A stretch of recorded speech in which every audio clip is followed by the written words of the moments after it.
ألم تر أن الله سخر لكم ما في الأرض والفلك تجري في البحر بأمره. اب اگلی بات اگلے رکوع میں ابھی اللہ تعالیٰ کی وہی بات، تمام تاکید وہی چل رہی ہے۔ اللہ تعالیٰ اپنی نشانیوں کو بیان کر رہے ہیں ہم جیسے لوگوں کے لیے کہ کیا آپ نے نہیں دیکھا اللہ تعالیٰ فرماتے ہیں کیا آپ نے نہیں دیکھا کہ اللہ ہی نے زمین کی تمام چیزیں تمہارے لیے مسخر کر دی ہیں۔ سخر لکم فی الارض، اللہ نے یہ نہیں کہا کہ تمہاری ہی ہیں، بلکہ اللہ نے کہا یہ تمہارے لیے مسخر کی ہیں، ہے اللہ تعالیٰ کا۔ تمام مال تمام چیزیں اللہ کی ہیں، لیکن اللہ تعالیٰ نے ان کو انسان کے لیے مسخر کیا ہے تاکہ انسان ان سے فائدہ حاصل کر سکے۔ اللہ تعالیٰ نے اللہ تعالیٰ نے انسان کی ملکیت میں نہیں ڈالا یہ ساری چیزوں کو، بلکہ اللہ تعالیٰ نے کیا کہا، انسان کس کی انسان کی ملکیت میں اللہ نے کیا چیز دی ہے؟ کوئی بتائے گا مجھے کہ اللہ تعالیٰ نے انسان کی ملکیت میں کیا دیا؟ کس چیز کا وارث بنایا اللہ نے انسان کو؟ جنت کا۔ جنت کا وارث بنایا۔ یہ زمین اللہ کی ہے، زمین کی ہر چیز اللہ تعالیٰ کی ہے، لیکن اللہ تعالیٰ نے جنت کے لیے کیا کہا کہ ہم نے تمہیں اس کا وارث بنایا، اور وارث بھی ایسا بنایا کہ اس میں تم اللہ کے مہمان بن کے رہو گے۔ سبحان اللہ! یعنی تمہارے سارے ناز نخرے اٹھائے جائیں گے وہاں جنت میں۔ اور اللہ تعالیٰ پھر فرماتے ہیں کہ فَالْفُلْكَ تَجْرِي فِي الْبَحْرِ بِأَمْرِهِ، اور اس کے فرمان سے پانی میں یہ چلتی ہوئی کشتیاں، دیکھیے ہوا کے رخ پر کشتی چلتی ہے، لیکن کشتی اپنے منزل تک پہنچا دیتی ہے۔ ایسا نہیں ہوتا کہ ہوا کے رخ میں آپ کو الٹی سمت میں کشتی لے چلے۔ یہ اللہ تعالیٰ کی کتنی بڑی نشانی ہے کہ آپ جب سمندر کے اندر چل رہے ہیں اور کشتیاں اللہ تعالیٰ کے حکم سے چلتی ہیں، انسان کی بس کی بات نہیں ہے۔ وَيُمْسِكُ السَّمَاءَ أَن تَقَعَ عَلَى الْأَرْضِ إِلَّا بِإِذْنِهِ۔ پھر اللہ تعالیٰ فرماتے ہیں کہ وہی اللہ وہ ذات ہے جس نے آسمان کو تھامے ہوئے ہے، بغیر ستونوں کے، بغیر کسی پلر کے، بغیر کسی سپورٹ کے آسمان کھڑا ہے۔ اللہ تعالیٰ فرماتے ہیں کہ اسی نے آسمان کو تھاما ہوا ہے۔ ان تقع علی الارض، کہ زمین پر اس کی اجازت کے بغیر گر نہ پڑے، تقع کہ نہ گر پڑے کہیں آسمان یہ زمین پر، الا باذنہ، اس کی اجازت کے بغیر۔ اس کا مطلب ہے آپ کو معلوم ہے کہ روز قیامت آسمان اور زمین آپس میں واپس ملا دیے جائیں گے، آپس میں اکٹھے کر دیے جائیں گے۔ ان اللہ بالناس لرؤوف الرحیم، بے شک اللہ تعالیٰ لوگوں پر شفقت اور نرمی کرنے والا بہت مہربان ہے۔ اللہ نے اپنی صفات بیان کی کہ میں اتنا پاورفل ہوں، لیکن اس کے باوجود بھی میں تم پر بڑا رحم کرنے والا ہوں، میں بڑا شفیق ہوں، میں تم پر بڑی مہربانی کرنے والا ہوں۔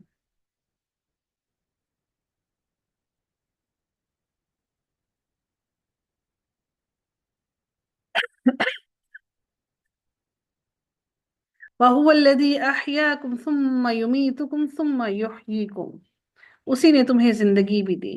اب اللہ تعالیٰ نے باقی اپنی نشانیاں تو بیان کی، اللہ تعالیٰ اب ہم سے ہماری مثالیں بیان کرتے ہوئے فرماتے ہیں کہ وہی تو وہ ذات ہے جس نے تمہیں زندگی بھی دی اور پھر وہ تمہیں موت بھی دے گا، ثم یحییکم، پھر تمہیں روز قیامت اٹھا کھڑا کرے گا۔ لیکن اللہ تعالیٰ پھر بھی ارشاد فرماتے ہیں کیا انسان کیا کرتا ہے، ان الانسان لکفور، بے شک انسان بہت ناشکرا ہے۔ انسان بحیثیت انسان، اور یاد رکھیے کہ جو انسان کی ناشکری کرتا ہے، احادیث میں آتا ہے کہ جو انسان کا ناشکرا ہے وہ اللہ تعالیٰ کا بھی ناشکرا ہے۔ جو انسان کسی انسان کی احسان مند نہیں ہوتا وہ اللہ کا بھی احسان مند نہیں ہوتا۔ ہمیں اپنے عمل کو دنیا کے لحاظ سے بھی بہتر کرنے کی ضرورت ہے۔ رب کائنات اگلی آیت میں ارشاد فرماتے ہیں لِكُلِّ أُمَّةٍ جَعَلْنَا مَنسَكًا ہم ناسکوہ فلا ینازعنک فی الامر وادع الی ربک، ہر امت کے لیے ہم نے عبادت کا ایک طریقہ مقرر کر دیا ہے۔ اللہ تعالیٰ نے ہر امت کو ایک طریقہ بتایا، مسلمانوں کو جو نماز پڑھنے کا طریقہ بتایا ایسے طریقہ باقیوں کا نہیں تھا، لیکن اللہ تعالیٰ نے ہر امت کے لیے عبادت کرنے کا ایک طریقہ ان کو سکھا دیا کہ کس طرح سے اس کی عبادت کرنی ہے جسے وہ بجا لانے والے ہیں، پورا کرنے والے ہیں۔ یعنی ہر شریعت میں اللہ تعالیٰ نے ہر امت کو ایک طریقہ سکھایا کہ کس طرح سے انہوں نے اللہ کی عبادت کرنی ہے، اور ہر کسی نے اس کو مکمل طور پر پورا کرنا ہے۔ اللہ تعالیٰ پھر ارشاد فرماتے ہیں پس انہیں اس امر میں آپ سے جھگڑا نہیں کرنا چاہیے، فلا ينازعنک فی الامر، اس معاملے میں ان کو جھگڑنا نہیں چاہیے۔ وادعوا الی ربک، اللہ تعالیٰ فرماتے ہیں کہ وادعوا الی ربک، آپ اپنے پروردگار کی طرف لوگوں کو بلائیے، دعوت دیجیے، پکاریے۔ انک لعلی ھدی مستقیم، یقیناً آپ جس راستے پر ہیں وہ درست اور سیدھا اور ٹھیک راستہ ہے۔ آپ بے فکر ہو کر مسلمانوں کو اور جو غیر مسلم ہیں، یہودی ہیں یا عیسائی ہیں، ان کو اس راستے پر بلائیے، کیونکہ وہ یہ سمجھتے ہیں یہودی اور عیسائی کہ وہ ہدایت کا رستہ نہیں ہے۔ نبی اکرم صلی اللہ علیہ وآلہ وسلم نعوذ باللہ صابی ہو گئے ہیں، وہ اپنے دین سے پھر گئے ہیں۔ اللہ تعالیٰ نے نبی اکرم صلی اللہ علیہ وسلم کو کہا آپ جس رستے پر ہیں وہ سیدھا رستہ ہے، وہ ہدایت کا رستہ ہے، آپ لوگوں کو اس رستے پر بلائیے۔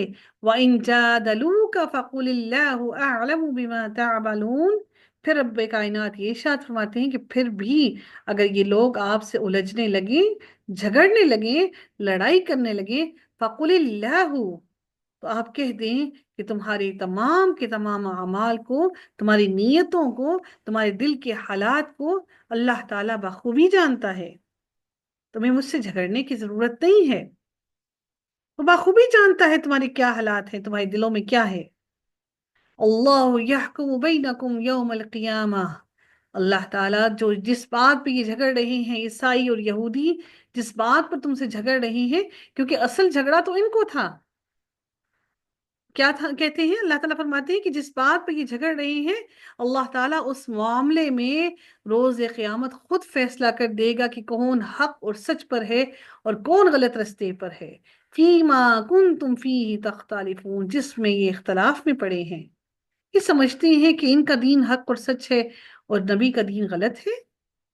علم تعلم ان اللہ یعلم ما فی السماوات والارض،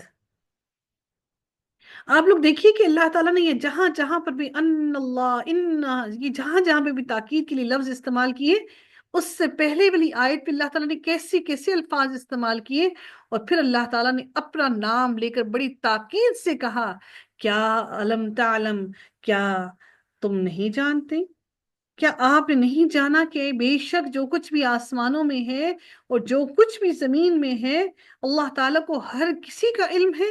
ان اللہ، بے شک اللہ تعالیٰ ہر چیز کا، اللہ کو ہر چیز کا علم ہے۔ ان ذالک فی کتاب، اور وہ اس لیے کہ جو کچھ بھی ہونا ہے اور جو ہونے والا ہے، رب کائنات نے ہر چیز اپنے پاس لوح محفوظ میں لکھ رکھی ہے، وہ محفوظ ہے اللہ کے پاس۔ ان ذالک علی اللہ یسیر، یہ کام تو اللہ کے لیے بہت ہی آسان ہے۔ اللہ کو تو یہ بھی ضرورت نہیں کہ اوراق کو پلٹا پلٹا کر دیکھے کہ کس پر کیا کیا لکھا ہے، اس کے علم میں تو سب کچھ موجود ہے۔ اللہ تعالیٰ کا وزڈم، اللہ تعالیٰ کی یادداشت، اور اللہ تعالیٰ کا یہ، اللہ تعالیٰ نے ہمیں بتانے کے لیے یہ سب کچھ لوح محفوظ میں لکھ رکھا ہے۔ اللہ کو لکھنے کی ضرورت نہیں کہ اللہ تعالیٰ اپنے پاس لکھ رکھے، ہمیں بتانے کے لیے کہ یہ سب کچھ میرے پاس لکھ رکھا ہے۔ اللہ تعالیٰ نے انسان کو بھی اس خاصیت کا حکم دیا کہ تم بھی اپنے پاس ہر معاملے کو لکھ لو، اپنی زندگی کے ہر معاملے کو لکھ لیا کرو۔ اگر اللہ تعالیٰ کی ذات نے ہر کچھ لکھ رکھا ہے، تو ہم تو انسان کو اللہ نے بار بار کہا کہ انسان تو بھول جانے والا ہے، تو ہمارے لیے لکھنا کس قدر ضروری ہے۔ ان ذالک علی اللہ یسیر، یہ کام اللہ پر بڑا آسان ہے، اس کے لیے قطعاً مشکل نہیں ہے۔ اللہ تعالیٰ کو دنیا کے ہر معاملے کا علم رکھنا، ہر انسان، جانور، پرندے، حشرات، ہر چیز کا علم رکھنا اللہ کے لیے قطعاً مشکل نہیں۔ حدیث میں آتا ہے کہ اللہ تعالیٰ نے آسمان اور زمین کی پیدائش سے 50,000 سال پہلے، جب کہ اس کا عرش پانی پر تھا، مخلوقات کی تقدیریں لکھ دی تھیں۔